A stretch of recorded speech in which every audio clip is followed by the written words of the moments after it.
வணக்கம்.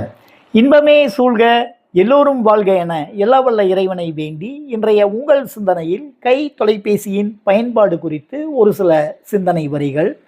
அண்மையில் உலக ஆய்வு நிறுவனங்களில் ஒன்றான எக்ஸ் லோடிங் டபிக்ஸ் என்ற ஒரு நிறுவனம் உலகம் முழுவதும் மக்கள் சராசரியாக கை தொலைபேசி பயன்பாட்டிற்கு எவ்வளவு நேரம் செலவு செய்கிறார்கள் என்ற ஆய்வினை மேற்கொண்டது. அந்த தகவலின்படி சராசரியாக ஒரு இந்தியர் ஒரு நாளைக்கு 240 நிமிடங்கள் செலவு செய்கிறார். சராசரியாக உலக மக்கள் 3.5 மணி நேரம். நம்ம இன்னும் கூட ஏறக்குறைய 4 மணி நேரத்தில் இருக்கிறோம், அதிகம்தான்.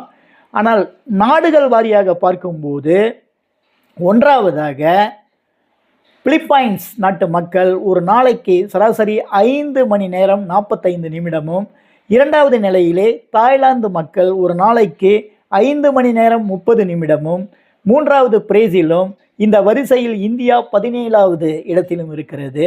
மிகப்பெரிய ஆச்சரியம் என்று சொல்வதற்கும் இல்லை.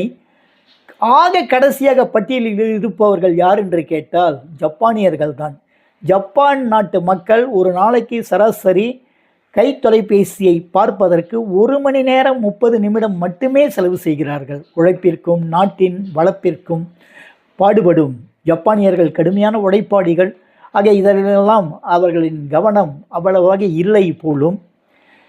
கடந்த 2011 இணையத்தை பார்ப்பதற்கு மக்கள் 1/2 மணி நேரம் செலவு செய்தார்கள். அதுவே 2021 ஏறக்குறைய 4-5 மணி நேரம் ஆகிவிட்டது. ஆனால் அண்மையில் தகவல் தொடர்புத்துறை அமைச்சர் டத்தோ ஃபாமி ஃபசில் அவர்கள் ஒரு அதிர்ச்சியான தகவலை சொல்லியிருக்கின்றார். மலேசியர்கள் நாளொன்றுக்கு 8 மணி நேரம் இணையத்தில் மூழ்கி இருப்பதாக. ஆக இது குறித்து நாம் சிந்திக்க வேண்டுமாய் கேட்டுக்கொண்டு அடுத்த வாரம் மேலும் இது போன்ற தகவலோடு சந்திக்கின்றேன். அன்புடன் மு. கணேசன்.